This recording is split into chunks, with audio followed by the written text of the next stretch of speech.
उत्तराखंड नगर निकाय चुनाव में इस बार 6 नगर निगम, 28 नगरपालिका और 38 नगर पंचायतों के लिए चुनाव होगा, जिसमें तकरीबन 15,20,527 लोग अपने मताधिकार का प्रयोग करेंगे।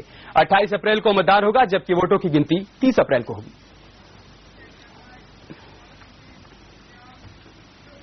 उधर कांग्रेस और बीजेपी ने मेयर पद के बाकी बचे 3 उम्मीदवारों की घोषणा कर दी है। उत्तराखंड कांग्रेस के प्रवक्ता धीरेन्द्र प्रताप ने जैसे ही मेयर पद के 3 उम्मीदवारों की घोषणा के साथ ही बीजेपी के प्रदेश अध्यक्ष तीरथ सिंह रावत ने भी मेयर पद के बाकी 3 उम्मीदवारों की घोषणा कर दी।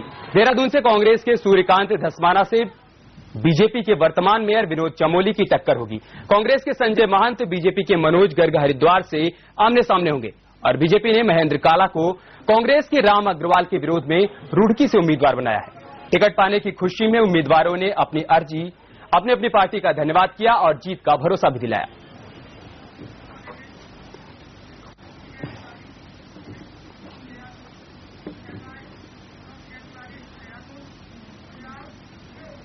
देहरादून से हमारे संवाददाता विजय तिवारी इस वक्त जुड़ चुके हैं इस खबर पर और ज्यादा जानकारी के लिए।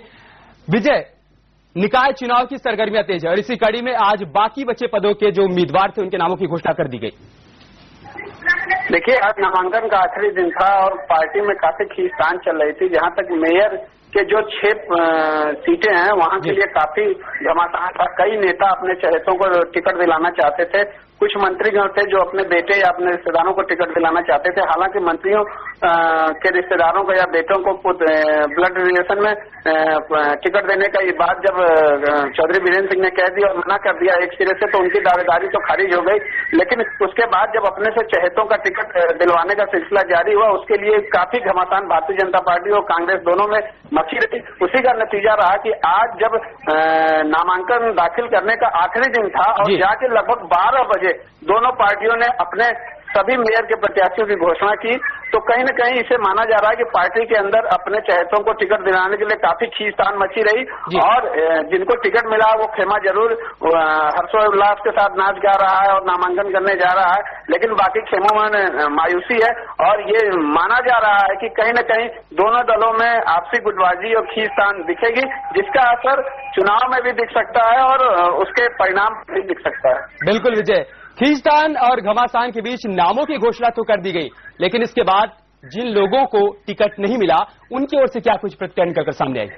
देखिए, अब अलग अलग दलों का अलग अलग कहना है। भारतीय जनता पार्टी के उम्मीदवारों का जो दावेदार थे उनका कहना है ठीक है, पार्टी ने जो निर्णय लिया है वो सिराखों पे है, लेकिन कहीं न कहीं जिनको जैसे विनोद चमोली को रिपीट किया गया, उनके अलावा 2 और दावेदार थे, उनकी दावेदारी थी, उन्होंने पार्टी के निर्णय को मांगा और पार्टी के निर्णय के खिलाफ नहीं जाने की बात कही। लेकिन कुछ जो दावेदार हैं जो नगर पालिका के हैं या नगर पंचायतों को, उन्होंने निर्दलीय पर्चा भी भरने की बात कही है। वहीं कांग्रेस के जब सूर्यकांत धस्माना को टिकट दिया गया तो जो उनके दूसरे दावेदार थे अशोक वर्मा, जो कि पिछले नगर निगम में नेता प्रतिपक्ष के रूप में भी थे, उनका कहना था कि सूर्यकांत धस्माना अभी पार्टी में कुछ दिनों पहले आया और उनको दरकिनार करके जिस तरह से उन्हें टिकट दिया जा रहा है ये पार्टी के लिए ठीक नहीं है।